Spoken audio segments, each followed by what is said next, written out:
Well, hi, church. Hey, welcome to our Fight for Faith today. You can see we're painting my office today, just Phaeton and myself. And I have a quick word for you in just a moment, so stay with us. Thanks.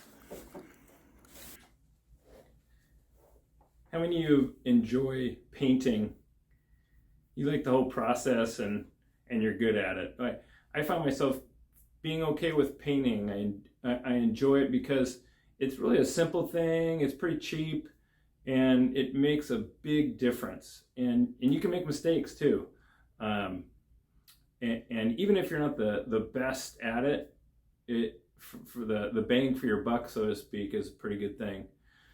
But if you are good at it, you probably are not just good at feathering and making sure it's the right coat, and you need a second coat and those kind of things, but you probably do all the prep work before, right? And so it doesn't land on the carpet, and it doesn't make a mess and wreck things. For our little project that Phaeton and I did in my office, we noticed that we missed a few spots. We didn't cover up some places well. And so when we pulled it back, we saw that we had some flecks and some spots that are going to be a little rough to get off. And so we tried to get some water and get them off. And they kind of clean up, but they're not totally cleaned up. And as I was thinking about it, I was kind of reminded of how we are in our relationships with others. It's kind of like those paint flecks, those spots, those blemishes that are left. You know, we do something wrong to somebody, we've wronged them, we've hurt their feelings, we've said something or done something, and the relationship's broken. There's a spot or a wrinkle or a blemish that's left. And really what the relationship needs is healing, right? It needs forgiveness.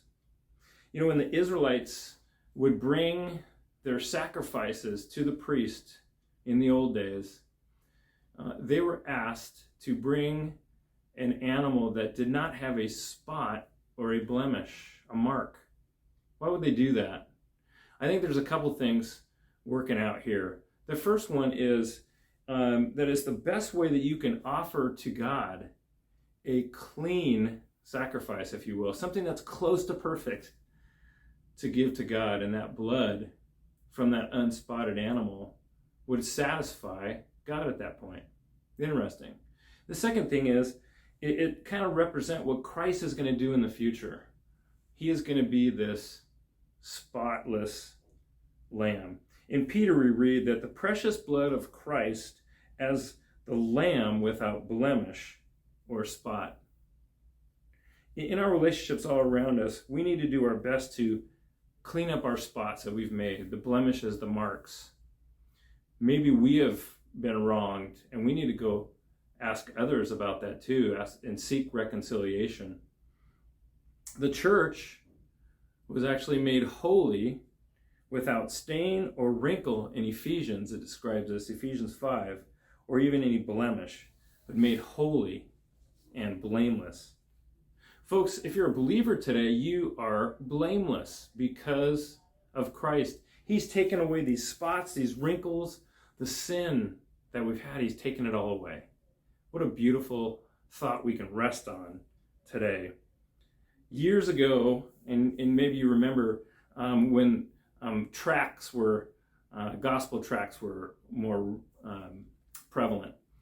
People would leave them on tables when they would dine. Sometimes they wouldn't tip and they leave the tract. That's a lame tip.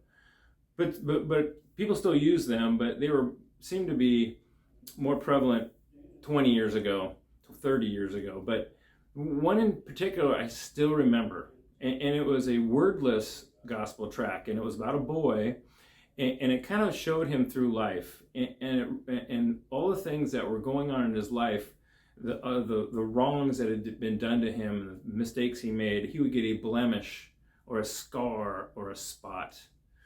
And throughout his life, as you flip through the gospel tract, it would increase in number. And then you would bump into other people that had spots and wrinkles and scars. And then one day this boy met Jesus. And when he accepted Jesus into his life, when he looked down, all his scars and his blemishes were gone. Just a beautiful story to be reminded of.